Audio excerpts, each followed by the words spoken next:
Right ఇక పత్రికల్లో వచ్చిన ప్రధాన వార్తలను చూద్దాం. ముందుగా నమస్తే తెలంగాణ చూస్తున్నాం. నమస్తే తెలంగాణలో కాంగ్రెస్ ఎమ్మెల్యే నిలదీత. ఎక్కడికి వెళ్ళినా కూడా గ్రామాల్లో కాంగ్రెస్ ఎమ్మెల్యేలని అడ్డుకుంటున్నారు, నిలదీస్తున్నారు. అందుకే ఎన్నికల్లో అనేక హామీలు ఇచ్చారు. ఆ హామీల అమలు ఏమైంది? ఇవాళ సాగుకు నీళ్లు ఎందుకు ఇవ్వలేకపోతున్నారు? ఇవాళ ఎండాకాలం బిగినింగ్లోనే ఉన్నాం, ఇంకా ఎండాకాలం మొత్తం ముందు ఉంది. ఆ ఎండాకాలంలో సాగుకు నీళ్లు ఎట్లా ఇస్తారు, తాగునీటి సమస్య ఎట్లా పరిష్కరిస్తారంటూ ఎమ్మెల్యేలని ఎక్కడికి వెళ్తే అక్కడ నిలదీస్తున్నటువంటి వైనం మనం చూస్తున్నాం. ఆదివారం కరీంనగర్ జిల్లా గంగాధర మండలం కురిక్యాలలో కాంగ్రెస్ ఎమ్మెల్యే మేడిపల్లి సత్యంకు నిరసన సెగ తగిలింది. సాగునీళ్ళు అందక పంటలు ఎండిపోతున్నా కూడా పట్టించుకోవడం లేదంటూ రైతులు నిలదీశారు.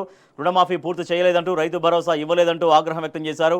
ఘర్షికుర్తిని మండల కేంద్రం చేస్తానంటూ గతంలో ఇచ్చిన హామీ ఏమైందని ప్రశ్నించారు. రుణమాఫీ అనేది మొత్తం జరిగిపోయిందని ప్రభుత్వం చెప్తుంది, కానీ రుణమాఫీ జరగలేదు. ఎందుకు జరగలేదు? రుణమాఫీ చేస్తామని చెప్పి మాకు రుణమాఫీ ఎందుకు చేయలేదంటూ ఎమ్మెల్యే మేడిపల్లి సత్యం అక్కడ ప్రశ్నించారు. తర్వాత రైతు భరోసా ప్రభుత్వం చాలా ఆర్భాటంగా ప్రకటించింది. 15,000 ఇస్తాం మేము అధికారంలోకి రాగానే అంది. కానీ అసలు హామీ 15,000 హామీకే కోతబెట్టి 12,000 ఇస్తామని ముఖ్యమంత్రి ప్రకటన చేశారు. సో ఆ ముఖ్యమంత్రి ప్రకటన చేసినటువంటి ఆ 12,000 కూడా ఎకరానికి ప్రతి ఒక్కరికి ఎకరానికి 12,000 కూడా ఇంకా పడని పరిస్థితి. సో రైతు రుణమాఫీ ఎందుకు కాలేదు, రైతు భరోసా ఎందుకు మాకు పూర్తిగా రాలేదంటూ రైతులు అడుగుతున్నటువంటి విషయం.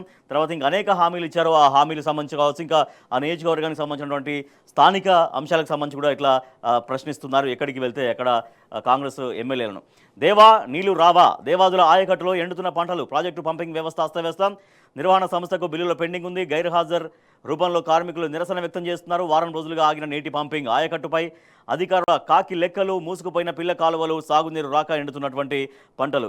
నాడు బీఆర్ఎస్ ప్రభుత్వ హయాంలో కేసీఆర్ దిశానిర్దేశంలో కేసీఆర్ దూరదృష్టితో ముందు చూపుతోటి దేవాదుల ప్రాజెక్టు విషయంలో చాలా, ఎందుకంటే ఉమ్మడి వరంగల్ జిల్లా మొత్తం సస్యశ్యామలం కావడానికి దేవాదుల ప్రాజెక్టు అత్యంత కీలకమైనటువంటి ప్రాజెక్టు. సో అటువంటి ఆ దేవాదుల ప్రాజెక్టుని బీఆర్ఎస్ ప్రభుత్వ హయాంలో నీటి నిర్వహణ విషయంలో కావచ్చు, తర్వాత రైతులకు దాన్ని ఎప్పటికప్పుడు అందించే విషయంలో కావచ్చు చాలా ముందు చూపుతో వ్యవహరించేది బీఆర్ఎస్ ప్రభుత్వం. కానీ వాళ్ళ కాంగ్రెస్ ప్రభుత్వం వచ్చి 15 నెలలు అయిన తర్వాత కూడా మొత్తం పంపింగ్ ప్రాజెక్టు వ్యవస్థ అస్తవ్యస్తం అయిపోయింది. ఫోటోగ్రాఫ్ మనం చూస్తున్నాం. మొత్తం కాలువలు మొత్తం పిచ్చి చెట్లతోటి, పిచ్చి మొక్కలతోటి నిండిపోయాయి. లోపల కాలువ అంతా కూడా మట్టితో నిండిపోయినటువంటి పరిస్థితి. సీఎం కేసీఆర్ ప్రత్యేక శ్రద్ధతో ఉమ్మడి వరంగల్ జిల్లా ఆయకట్టు అంతటికీ దేవాదుల నీళ్ళు అప్పుడు పారాయి. కాంగ్రెస్ ప్రభుత్వం ఏర్పడ్డాక పరిస్థితి మొత్తం మారిపోయింది. కాలువల్లో తుప్పలు మొలిచాయి.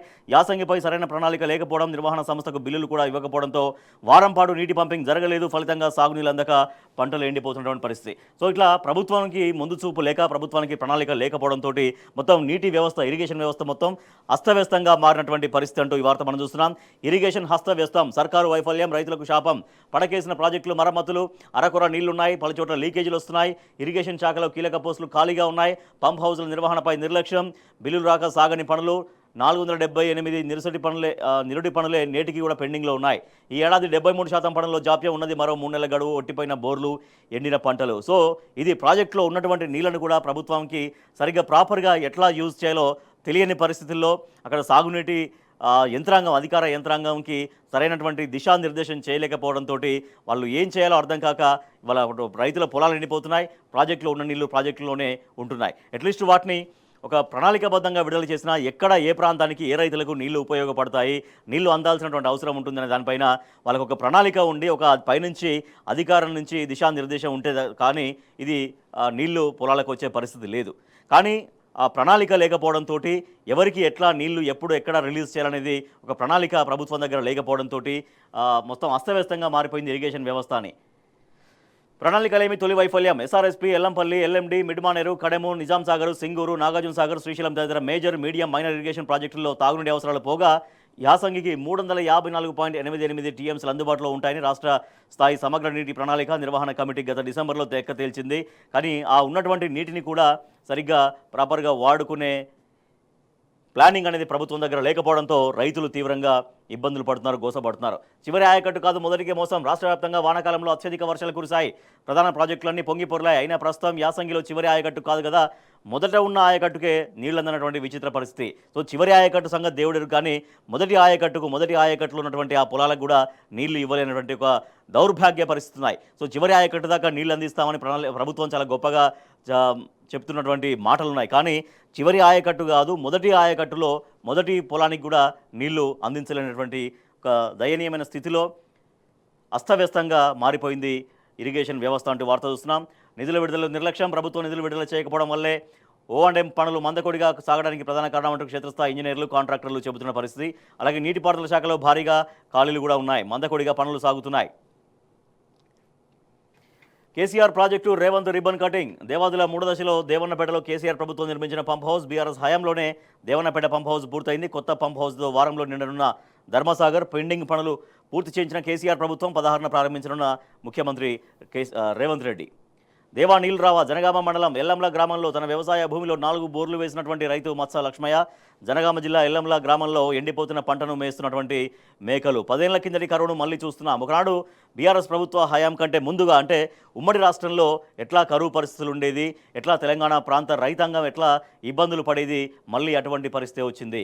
10 సంవత్సరాల కాలంలో 2014 నుంచి 2023 వరకు దాదాపుగా 9.5-10 సంవత్సరాల కాలంలో పంటలు ఎండిపోయాయి అన్నటువంటి పరిస్థితి మాత్రం లేదు. ఎటువంటి కరువు పరిస్థితులు ఒక్కోసారి అంటే నీళ్లు సరిగా వర్షాలు సరిగా ఒక్కోసారి వెనుకబడిపోయినా కూడా నీళ్లను చాలా దూరదృష్టితోటి ముందు చూపుతోటి రైతుల పొలాలకు మళ్లించినటువంటి తీరును ఇవాళ రైతాంగం గుర్తు చేసుకుంటున్నారు. దేవా నీళ్లు రావా. దేవాదుల ఆయకట్టు రైతులు అవస్థలు పడుతున్నారు. సాగునీరు రాక ఎండిపోతున్న పంటలు. దేవాదుల పంపింగ్ వ్యవస్థ అస్తవ్యస్తంగా సాగుతోంది.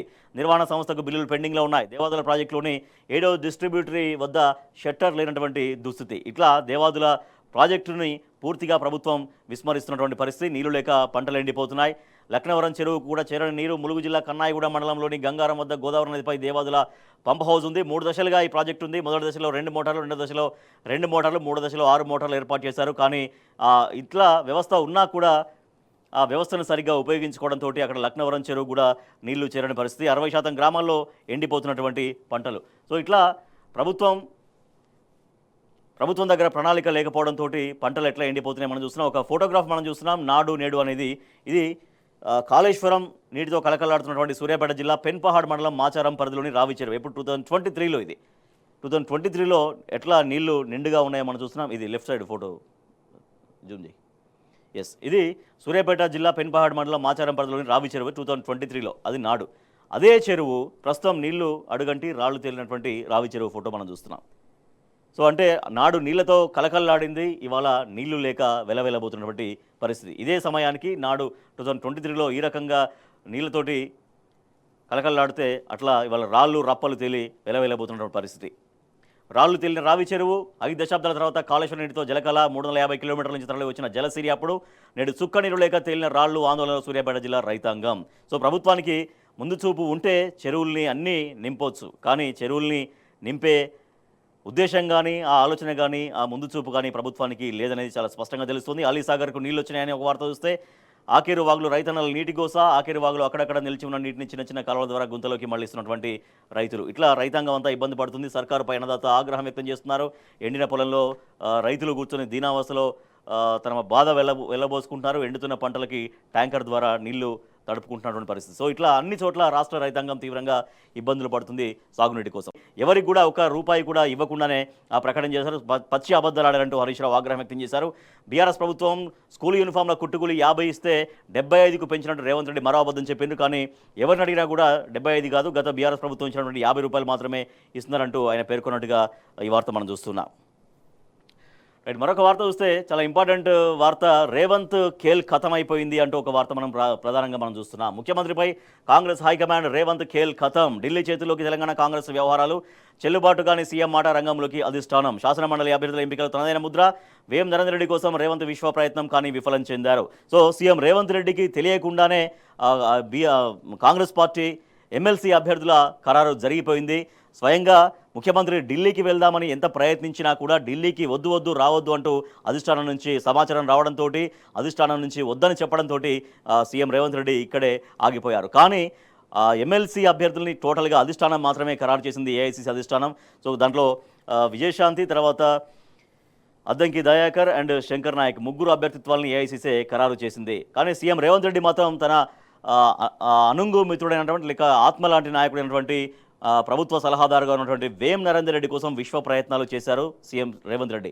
స్వయంగా సీఎం అంత చొరవ చూపినా, అంత ప్రయత్నం చేసినా కూడా ఆయన మనిషిని కాదని ముగ్గురికి ఇచ్చారు. అద్దంకి దయాకర్, శంకర్ నాయక్, అలాగే విజయశాంతి. సో ప్రకటించిన ముగ్గురు ఎమ్మెల్సీ అభ్యర్థులు రేవంత్ మనిషి ఒక్కరు కూడా లేనటువంటి పరిస్థితి. 15 నెలలుగా సీఎంను కలవని విజయశాంతికి టికెట్ వచ్చింది. ఢిల్లీకి రావద్దని చెప్పి మరి పార్టీ హైకమాండ్ నిర్ణయం తీసుకున్నటువంటి పరిస్థితి.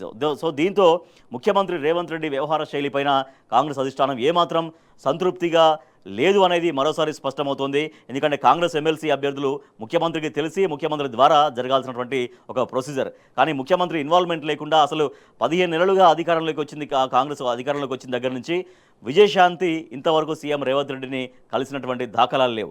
అట్లా నేరుగా అసలు సీఎం రేవంత్ రెడ్డిని కాదని అధిష్టానం దగ్గరికి వెళ్ళి టికెట్లు తెచ్చుకున్నటువంటి పరిస్థితి. అధిష్టానం ఇన్వాల్వ్మెంట్ తోటి పూర్తిగా అధిష్టానం తోటి మాత్రమే అధిష్టానం కనుసన్నల్లోనే ఈ ముగ్గురు ఎమ్మెల్సీ అభ్యర్థుల ఎంపిక జరిగింది. అలాగే బీఆర్ఎస్ ఎమ్మెల్సీ టికెట్ దాసోజుకే శాసనసభ్యుల కోటాలో శ్రావణ ఎన్నిక లాంఛనమే కొత్త వారికి అవకాశం ఇవ్వాలనుకున్న గులాబీ పార్టీ ఉద్యమ నేపథ్యం తెలంగాణ విధేయతకు పట్టం కట్టారు. బీఆర్ఎస్ ఎమ్మెల్సీ అభ్యర్థిగా సీనియర్ నేత డాక్టర్ దాసోజు శ్రవణ్ పేరును పార్టీ అధినేత కేసీఆర్ ప్రకటించారు. ఈ మేరకు నామినేషన్ ప్రక్రియను దగ్గరుండి పర్యవేక్షించాలని పార్టీ వర్కింగ్ ప్రెసిడెంట్ కేటీఆర్ను ఆయన ఆదేశించారు. సో ఇట్లా ఎమ్మెల్సీ అభ్యర్థుల ఎంపికనే జరిగిపోయింది. కాంగ్రెస్లో ముగ్గురు అద్దంకి దయాకర్, శంకర్ నాయక్ అండ్ విజయశాంతికి అభ్యర్థిత్వాలు ఖరారైతే బీఆర్ఎస్ ఎమ్మెల్సీ అభ్యర్థిత్వం దాసోజు శ్రవణ్ని ఖరారు చేస్తూ పార్టీ అధినేత కేసీఆర్ డిసైడ్ చేసేశారు.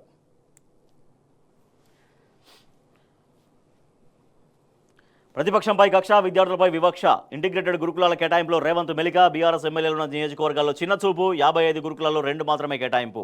కాంగ్రెస్ ఎమ్మెల్యేల నియోజకవర్గాలకు 90% నిధులు, అధికారులతో ముఖ్యమంత్రి జీవో ఇప్పించారంటూ భట్టి వ్యాఖ్యలు. సీఎం రేవంత్ రెడ్డి నిర్ణయం అంటూ భట్టి విక్రమార్క పేర్కొన్నారు. రాష్ట్రంలో పేద, బడుగు, బలహీన వర్గాల పిల్లలకు అంతర్జాతీయ స్థాయి ప్రమాణాలతో విద్యను అందించడం కోసం ఇంటిగ్రేటెడ్ గురుకుల విద్యాలయాలు ఏర్పాటు చేస్తున్నామని డిప్యూటీ సీఎం భట్టి విక్రమార్క తెలిపారు. ఒక్కో గురుకుల విద్యాలయం సుమారు 20 నుంచి 25 ఎకరాల స్థలంలో ఉంటుందని చెప్పారు. విద్యాశాఖ విడుదల చేసిన జీవోపై సీఎం రేవంత్ రెడ్డి నిర్ణయం తీసుకున్నారంటూ వెల్లడించారు. సో అంటే దీంట్లో కూడా ఒక మెలిగా పెట్టారు. బీఆర్ఎస్ ఎమ్మెల్యేలు ఉన్నటువంటి నియోజకవర్గాలు ఎక్కడైతే ఉంటాయో అక్కడ ఒక చిన్న చూపు చూసే ప్రయత్నం చేశారు. 55 గురుకులాలు ఉంటే కేవలం 2 మాత్రమే బీఆర్ఎస్ ఎమ్మెల్యేలు ప్రాతినిధ్యం వహించే నియోజకవర్గాలకు కేటాయించినట్టుగా ఈ వార్త మనం చూస్తున్నాం. ఇందిరమ్మలో ఎమ్మెల్యేల మాట వినాలి, ఇండ్ల కేటాయింపుల అభిప్రాయాలను పరిగణించాలి, కలెక్టర్లతో సమీక్షలో మంత్రి పొంగులేటి ఆదేశాలు. ఇక ఇవాటి నుంచి పార్లమెంటు సమావేశాలకు సంబంధించినటువంటి వార్త చూద్దాం. సమస్యలపై సమరమే, నేటి నుంచి పార్లమెంటు మళ్లీ విడత బడ్జెట్ సమావేశాలు. డీలిమిటేషన్, డూప్లికేట్ ఓటర్ ఐడీలు, ప్రతీకార సుంకాలపైన కేంద్ర ప్రభుత్వాన్ని నిలదీయడానికి సిద్ధమైనటువంటి ప్రతిపక్షాలు పార్లమెంటు మళ్లీ విడత బడ్జెట్ సమావేశాలు ఇవాటి నుంచి ప్రారంభం కానున్నాయి. నియోజకవర్గాల పునర్విభజన, ఓటర్ల జాబితాల అక్రమాలు, మణిపూర్లో మళ్లీ ఘర్షణలు చెలరేగడం, ట్రంప్ యంత్రాంగాన్ని ఎదుర్కోవడంలో కేంద్ర ప్రభుత్వ అసమర్థత, వక్ఫ్ సవరణ బిల్లు వంటి కీలక అంశాలపైన ప్రతిపక్షాలు కేంద్ర ప్రభుత్వం పైన కత్తులు నూరుతున్నాయి. ఈ నేపథ్యంలో 2వ విడత బడ్జెట్ సమావేశాలు వాడివేడిగా జరిగే అవకాశం ఉంది. ఉపరాష్ట్రపతికి ఛాతీలో నొప్పి, ఎయిమ్స్లో చికిత్స అంటూ మరొక వార్త మనం చూస్తున్నాం. ఆయన క్రమంగా కోలుకుంటున్నారు.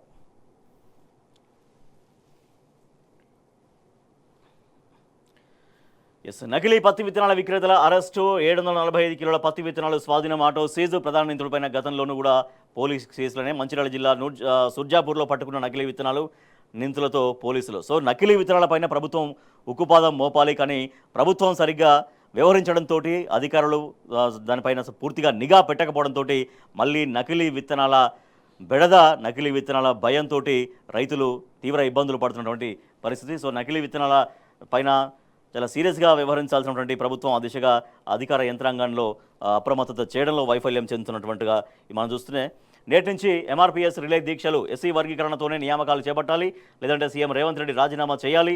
ఎంఆర్పీఎస్ వ్యవస్థాపక అధ్యక్షులు మంద కృష్ణ మాదిగ. ఎస్సీ రిజర్వేషన్ల వర్గీకరణ చేపట్టకుండానే ఉద్యోగాల ప్రక్రియను చేపడుతున్న ప్రభుత్వ వైఖరిని నిరసిస్తూ సోమవారం నుంచి ఎంఆర్పీఎస్ ఆధ్వర్యంలో రాష్ట్ర వ్యాప్తంగా నిరవధిక రిలే దీక్షలు చేపడతామంటూ ఎంఆర్పీఎస్ వ్యవస్థాపక అధ్యక్షుడు మంద కృష్ణ మాదిగ వెల్లడించారు. ఉద్యోగ నియామకాలు నిలిపివేయాలి అంటూ కూడా డిమాండ్ చేస్తున్నారు.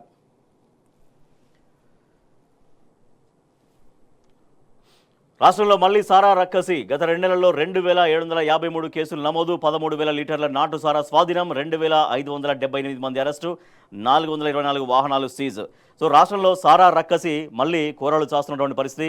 గతంలో బీఆర్ఎస్ ప్రభుత్వ హయాంలో ఎక్కడ రాష్ట్రంలో గుడుంబ అనేది పూర్తిగా నియంత్రించబడింది. గుడుంబ తయారు కానీ నాటుసారా తయారీ కానీ పూర్తిగా ఉక్కుపాదం మోపి అణచివేసింది. కానీ మళ్ళీ ఇవాళ గ్రామాల్లో నాటుసారా గుడాంబ మళ్ళీ ఏరులై పారుతున్నటువంటి పరిస్థితి. సో దాంట్లో భాగంగానే రాష్ట్రంలో మళ్ళీ సారా రక్కసి కొనసాగుతున్నట్టుగా పోలీస్ డిపార్ట్మెంట్ వెల్లడించింది. గత 2 monthsలో 2753 నాటుసారా కేసులు వాళ్ళని అరెస్ట్ చేసినట్టుగా, వాళ్ళపైన కేసులు నమోదైనట్టుగా వెల్లడించారు.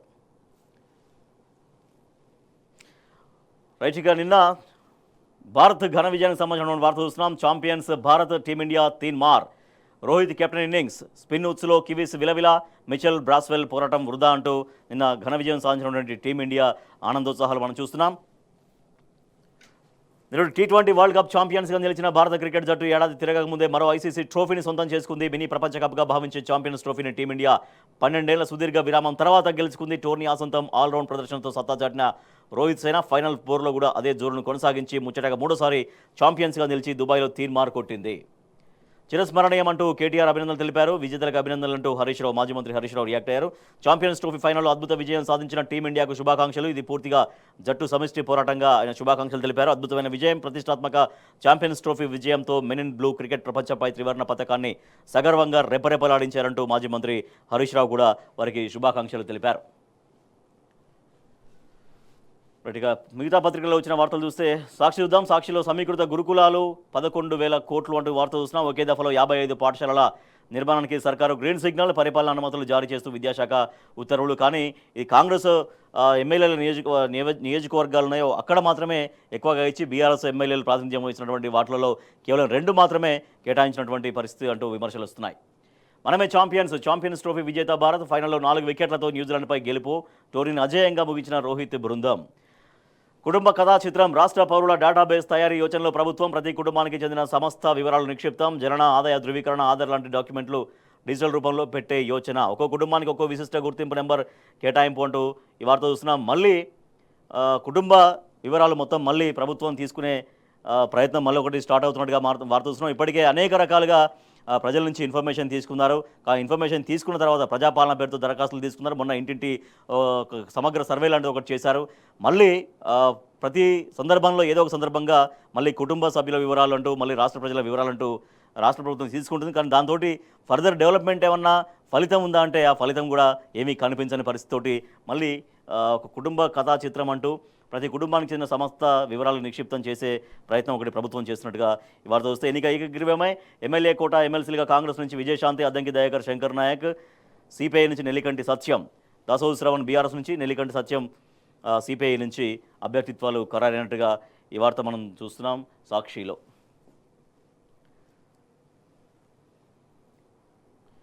ఆంధ్రజ్యోతి చూస్తే తీన్మార్ సిటీ మార్ అంటూ టీమిండియాదే ఐసీసీ ఛాంపియన్స్ ట్రోఫీ అనేది విజయం చూస్తే అభ్యర్థిత్వం అనూహ్యమంటూ కాంగ్రెస్ అభ్యర్థిత్వం ఎమ్మెల్సీ అభ్యర్థిత్వం విజయశాంతి ఖరారు కావడంతో అసలు ఎవరు ఊహించలేదు విజయశాంతికి అభ్యర్థిత్వం ఖరారు అవుతుందని.